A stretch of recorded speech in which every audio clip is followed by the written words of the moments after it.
Assalamualaikum warahmatullahi wabarakatuh. Waalaikumsalam. Assalamualaikum warahmatullahi wabarakatuh. Bagaimana kabarnya kelas 8B? Baik. Baik Ustaz. Baik, Ustaz. Alhamdulillah. Bersyukur kita kepada Allah SWT atas segala nikmat yang telah Allah berikan kepada kita semua pada hari ini. Tadi sudah Ustadz tanya kabarnya, sebagian besar menyatakan dan hampir semuanya menyampaikan baik. Alhamdulillah, ini adalah nikmat yang harus kita syukuri ya. Bersyukur dengan cara apa? Bukan hanya cukup dengan melafazkan alhamdulillah saja, tapi harus dibuktikan dengan cara taat kepada Allah SWT, menjalankan perintahnya dan menjauhi larangannya. Ingat ya, kita sebagai seorang muslim harus sadar dan yakin betul atas kewajiban kita sebagai seorang muslim ya. Tidak perlu lagi orang tua menyuruh-nyuruh sholat, tidak perlu lagi orang tua untuk menyuruh lagi ibadah pengaji dan lain sebagainya ya. Karena itu sudah kewajiban kita sebagai seorang muslim untuk beribadah ya. Alangkah bahagianya sebagai kedua orang tua kalian ketika mendapati seorang anak yang baru usia kelas 8 SMP, dia sudah rajin beribadah, taat kepada Allah SWT. Itu pasti akan membuat mereka akan bahagia. Setiap sore dia rajin tilawah dan sholatnya tidak pernah tinggal. Itu pasti orang tua yang paling sangat bahagia adalah mereka berdua, orang tua kalian tentunya. Dan celaka bagi orang tua yang sampai dia meninggal, itu meninggalkan anaknya yang tidak taat kepada Allah SWT. Yang ada apa? Nanti mereka akan berebut harta. Bisa jadi mungkin saling membunuh satu dengan yang lain ya, karena saling berebut harta. Nah ini yang perlu dicamkan ya di awal pembelajaran ini. Baik, salat beriring salam semua tetap terima dan curahkan kepada baginda Rasulullah Muhammad Sallallahu Alaihi Wasallam. Semoga kita termasuk umatnya yang kelak di dunia akhir yang akan mendapatkan syafaatnya beliau. Amin ya rabbal alamin. Baik anak-anak sekalian, peserta didik siswa kelas 8B yang Ustaz cintakan Allah SWT, bersyukur sekali Ustaz bisa melaksanakan pembelajaran secara virtual pada hari ini, hari Rabu ya, tanggal 4 Agustus 2021. Alhamdulillah Ustaz bisa membersamai pembelajaran pendidikan agama Islam di kelas 8B. Dan peserta hadir hari ini ada 22, Masya Allah, barakallahu fikum. Hari ini adalah hari yang lebih baik daripada pekan yang lalu. Kayaknya pekan lalu tidak sampai segini ya pesertanya, dan alhamdulillah sampai dengan 22 termasuk Ustadz ya. Dan Ustadz ingatkan sekali lagi, Ananda yang menyalakan video ini adalah mereka yang akan kami tampilkan atau akan masuk ke dalam rekaman ya, sementara yang tidak ya hanya namanya saja yang nanti akan kita sebutkan. Dan Ustadz ucapkan terima kasih bagi yang sudah menyalakan video. Baik anak-anak sekalian, untuk mendapatkan berkah dari Allah SWT, marilah kita awali pembelajaran kita pada kesempatan hari ini dengan bersama melafazkan lafal basmalah. Bismillahirrahmanirrahim. Baik, selanjutnya Ustadz akan melanjutkan pembelajaran materi pendidikan agama Islam, di mana pekan lalu kita sudah membahas tentang beriman kepada kitab-kitab Allah. Kitab-kitab Allah itu terdiri dari beberapa kitabnya, bukan hanya Al-Quran saja.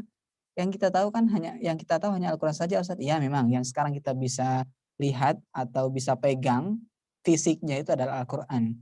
Tapi kita juga wajib beriman kepada 3 kitab sebelumnya ya. Ada kitab Taurat, ada kitab Zabur, dan kitab Injil yang sebelumnya diturunkan sebelum Al-Quran. Dan kita sepakat kemarin ya, setelah ada Al-Quran maka ketiga kitab sebelumnya ini menjadi tidak berlaku ya. Artinya tetap kita beriman terhadap kitab tersebut, tapi kita berpedoman terhadap kitab Al-Quran. Kira-kira seperti itu. Sebelum saya lanjutkan ke materi pelajaran tentang hari ini, yaitu tentang Al-Quran, kita akan mereview sebentar. Ustadz mau tanya kepada Ananda Sifa Aulia Makdum. Ustadz mau tanya nak, kitab apakah yang diturunkan kepada Nabiullah Isa alaihissalam? Injil Ustaz. Alhamdulillah. Baik. Ya, itu adalah review sebentar dan kita akan lanjutkan ya. Ustadz akan share screen di sini. Ya, baik. Terima kasih yang sudah menyampaikan izinnya di kolom chat ya. Setelah selesai nanti silakan bergabung kembali. Baik, sebentar. Ustadz akan share screen video materi pembelajaran yang akan Ustadz sampaikan pada hari ini. Ya, sudah tampil nak layar screen yang Ustadz tampilkan? Sudah Ustaz. Baik. Ya, jadi kita batasnya kemarin adalah sampai dengan Injil ya. Sekarang kita akan masuk ke dalam kitab berikutnya yang terakhir yaitu Al-Qur'an. Kitab Al-Qur'an itu ditentukan pada abad ke-7 Masehi. Kurun waktu tahun sekitar 611 sampai 632. Kok panjang Ustaz? Jadi dari 611 sampai 632. Ya, karena Al-Qur'an itu diturunkan berangsur-angsur ya Nak ya, tidak sekaligus. Makanya terdiri dari surat Al-Fatihah sebagai Quran, Al-Fatihah artinya pembukaan dan diakhiri surat An-Nas. Itu berangsur-angsur, tidak semerta-merta langsung 30 juz itu tidak, tapi berangsur-angsur. Kita akan kupas sedikit tentang Al-Qur'an ya. Al-Qur'an itu di kitab yang diturunkan oleh Allah Subhanahu wa taala kepada nabi dan rasul yang terakhir. Siapa beliau? Yaitu Nabi Allah Muhammad Shallallahu alaihi wasallam. Sebagai penyempurna dan membenarkan kitab-kitab sebelumnya. Jadi kitab Al-Qur'an itu isinya tidak bertentangan dengan kitab-kitab sebelumnya ya. Menjadi penyempurna. Bahkan kalau kita ketahui kemarin flashback sebentar, kitab Injil, kitab yang diturunkan sebelum Al-Qur'an, itu isinya membenarkan tentang Al-Qur'an. Jadi bahwa di dalam kitab tersebut juga disampaikan bahwa nanti akan ada nabi akhir zaman. Siapa beliau? Ya, Nabiullah Muhammad SAW. Jadi di dalam kitab Injil itu sebenarnya isinya sama, nyambung. Maksudnya itu isinya itu tidak bertentangan dengan Al-Qur'an. Jadi kalau sekarang kita perhatikan kok ada ajaran agama Nasrani berbeda dengan agama Islam ya. Allah alam itu Ustaz kurang paham, mungkin ada beberapa perubahan-perubahan yang tentunya kita tidak ketahui.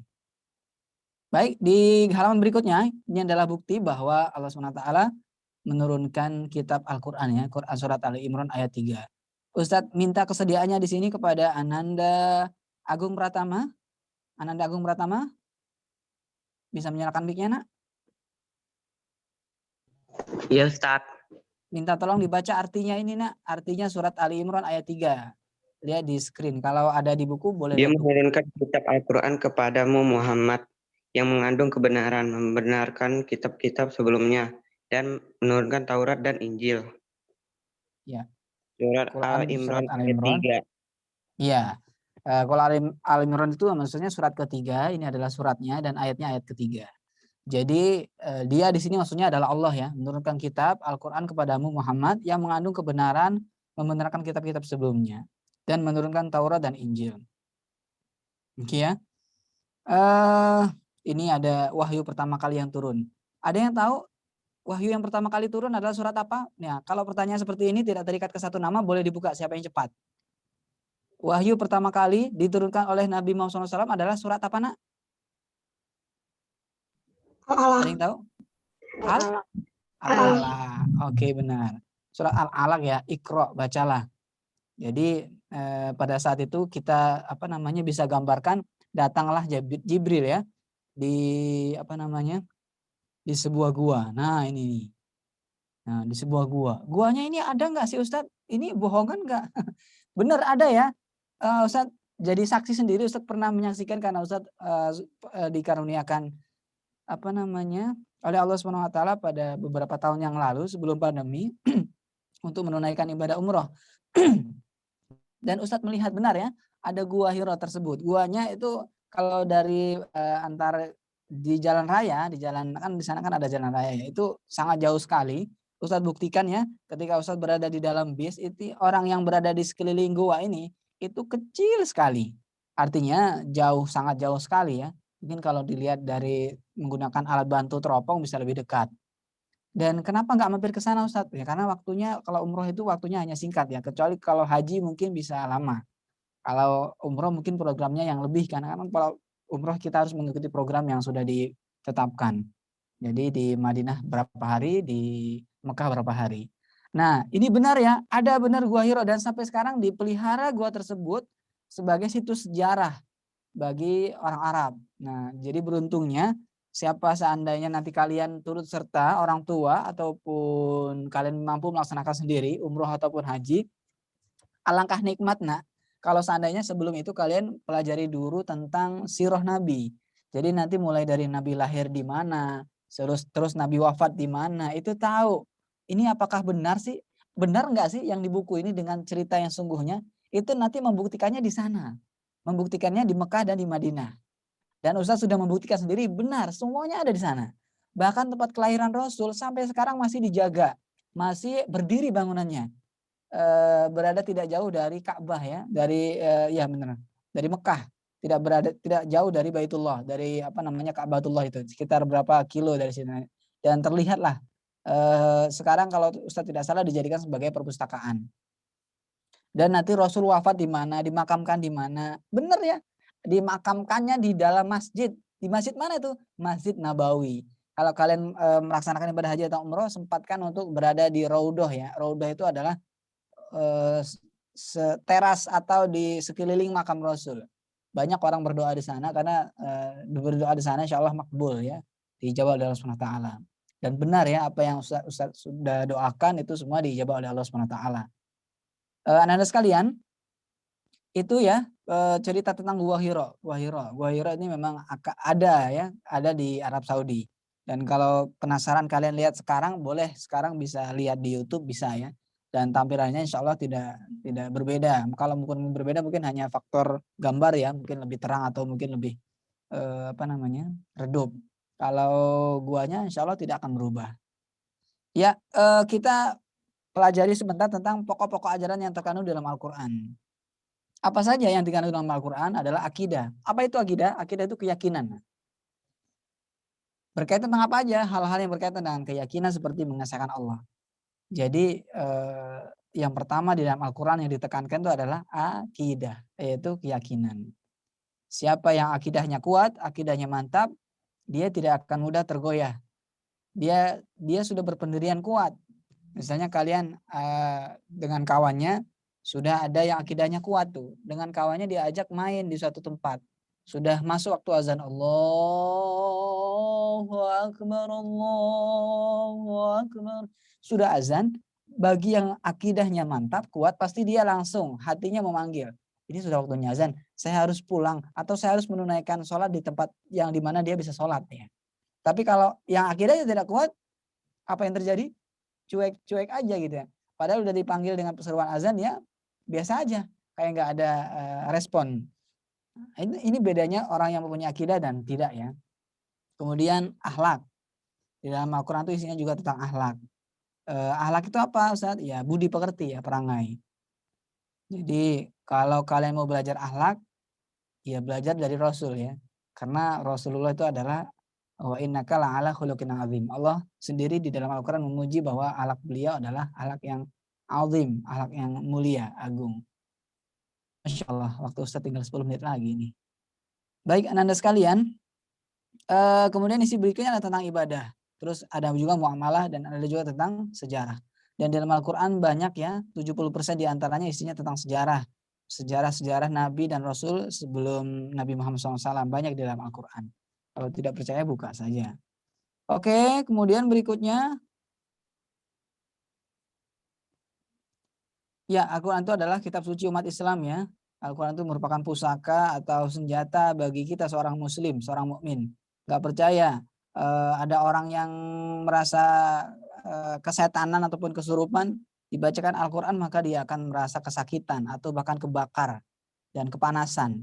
Itu adalah salah satu bukti bahwa Al-Quran itu adalah mukjizat. Coba kalau Al-Quran itu tulisan biasa, dibacakan dengan setan, mungkin setan akan ketawa-ketawa aja. Tapi kan ketika Al-Quran itu memang benar-benar firman Allah, ketika dibacakan dengan orang yang benar-benar dia hatinya bersih, maka dia akan kepanasan, akan ketakutan. Dan ya, ini adalah perbedaan antara kitab dan suhuf ya. Apa perbedaan kitab dan suhuf? Ini ada di dalam pertanyaan nanti dalam soal, silakan kalian jangan salah menafsirkan. Kitab sama suhuf ini sama-sama wahyu dari Allah SWT. Bedanya adalah kalau kitab itu sudah ada di dalam buku, sudah dibukukan, sementara suhuf itu masih berupa lembaran-lembaran ya. Itu adalah bedanya. Nah, nanti mudah-mudahan kalian tidak salah dalam menjawab soal. Nah, ini hikmah beriman kepada Al-Quran. Nanti bisa dibaca sendiri ya, ada di buku halaman berapa ini? Halaman 16. Dan Ustadz tidak begitu berlama-lama dalam menjelaskan. Kalau penjelasannya yang sifatnya ringan seperti ini nanti kalian bisa baca dan mudah-mudahan Allah berikan kefahaman. Sementara ini materi yang bisa saya sampaikan, nanti ada yang terlewat sini ya. Ada terlewat mana ya?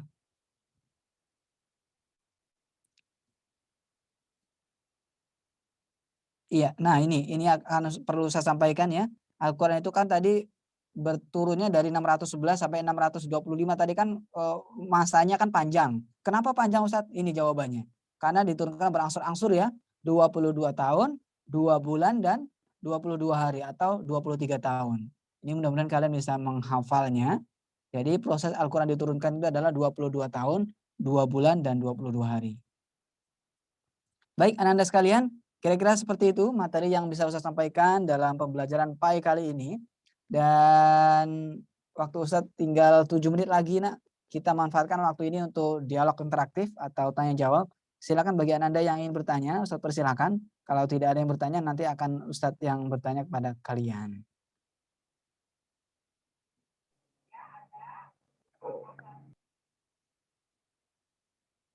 Baik, kalau tidak ada Ustadz yang akan bertanya ya.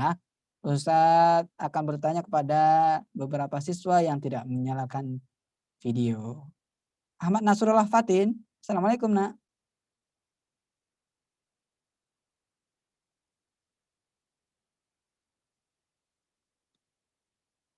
Tidak menjawab.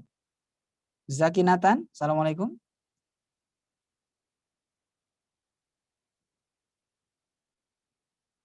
Belum menjawab juga.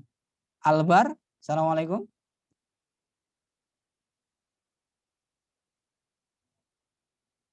Tidak menjawab juga. Raya Dirgantara, Assalamualaikum.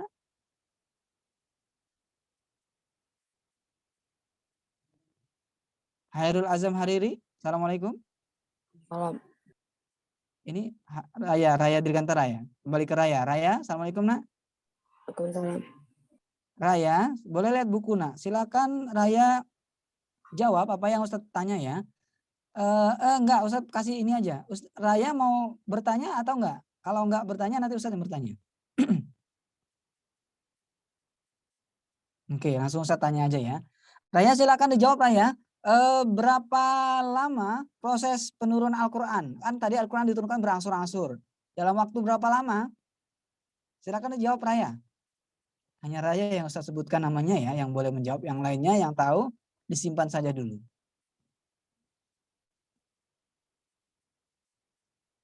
Raya? 3, 2, 1. Los berarti ya. Hayara Fairuz Zakia. Iya, Ustaz. Bisa menjawab nak? Apa Ustaz pertanyaannya? Pertanyaannya adalah berapa lama Al-Quran diturunkan? Proses Al-Quran diturunkan. 22 tahun, 2 bulan, 22 hari. Alhamdulillah, berarti tadi menyimak materinya ya. Berikutnya ada Kaisan. Assalamualaikum Kaisan. Waalaikumsalam Ustaz. Ya, Kaisan, apa perbedaan antara kitab sama suhuf nak?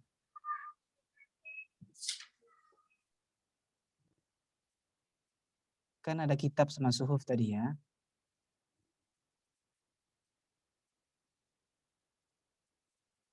Tiga, 2, 1, jangan lama-lama ya. Sultan Ade Bukhari.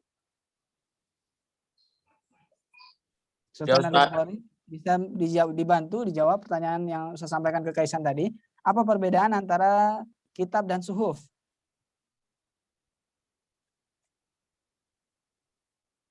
Nggak tahu Ustaz. Ada di dalam buku. Ayo Ustaz. Ya, silakan Kaisan. Nggak jadi. Isi kitab lebih lengkap daripada isi suhuf. Bentuk dari kitab sudah dibukukan, sedangkan suhuf masih berbentuk lembaran-lembaran yang terpisah. Kitab biasanya berlaku lebih lama daripada suhuf. Oke, cukup ya. Ya, itu adalah perbedaan antara kitab dan suhuf ya. Jadi simpelnya adalah kalau kitab itu sudah dalam bentuk buku, sementara suhuf itu dalam bentuk lembaran-lembaran. Semuanya sama-sama firman Allah SWT. Siapa nabi yang dapat suhuf? Mereka yang tidak masuk ke dalam daftar 25 nabi. Siapa coba? Ada di antaranya Luqman. Kan Luqman itu kan ada di dalam Al-Qur'an surat Luqman ya. Tapi dia tidak disebutkan sebagai seorang nabi. Beliau itu mendapatkan suhuf tapi tidak mendapatkan kitab ya. Kira-kira seperti itu. Begitu nak proses pembelajaran kita hari ini. Dan nanti berharap Ustadz ketika meeting ini close ya, meeting ini Ustadz berharap biar dia nutup sendiri saja.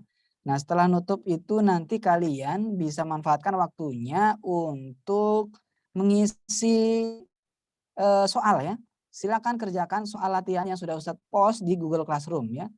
Beruntung bagi yang sudah masuk di Google Classroom bisa langsung mengerjakan. Kalau nilainya kecil bagaimana Ustadz? Diulangi ya. Diulangi sampai nilai 100 kalau bisa. Mau ulangi 2 kali, 3 kali nggak apa-apa. Silakan diulangi. Kan nanti begitu Anda selesai mengerjakan langsung ada keluar skornya. Boleh lihat buku nggak Ustadz? Silakan. Karena ini latihan ya. Karena ini latihan bukan ujian ataupun ulangan. Ketika nanti Ustadz sudah tetapkan ulangan baru diminta untuk jujur ya. Kalau untuk kali ini silakan boleh lihat. Ya. Sekali lagi yang sudah masuk nanti bisa langsung mengerjakan latihan yang ada di Google Classroom. Latihannya Ustadz kasih batas waktu sampai dengan hari Sabtu besok ya, tanggal 7 Agustus. Tapi kalau seandainya bisa mengerjakan hari ini, kenapa enggak ya? Kan masih banyak waktunya sampai jam 11 nanti ya. Kira-kira seperti itu. Ada yang perlu ditanyakan, Nak? Silakan.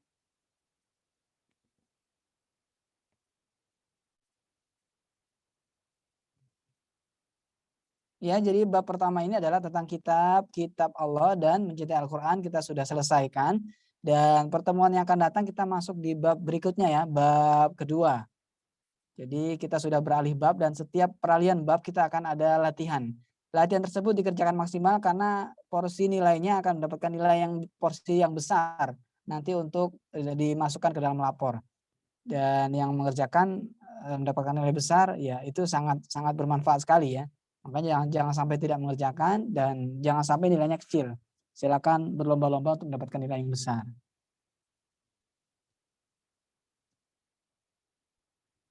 Baik, silakan kalau ada yang ingin dipertanyakan pada pertemuan yang baik ini.